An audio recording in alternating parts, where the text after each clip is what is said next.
Untuk mendukung tutorial komputer, kalian bisa mengklik subscribe. Halo, selamat datang di tutorial komputer.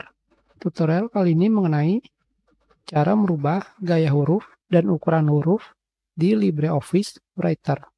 Langsung saja, untuk merubah gaya huruf, kalian bisa pergi ke sini, font name. Pengaturan awal pada LibreOffice Writer adalah liberation serif.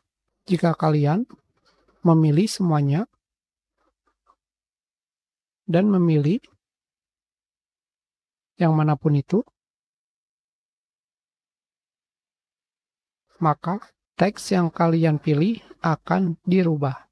Dan untuk merubah besar huruf, kalian bisa menggunakan yang di sebelah kiri, yaitu font size.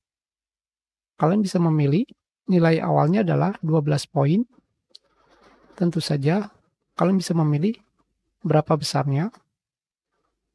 Jika ingin mengkliknya, kalian bisa menggunakan decrease font size untuk mengecilkan dan memperbesar.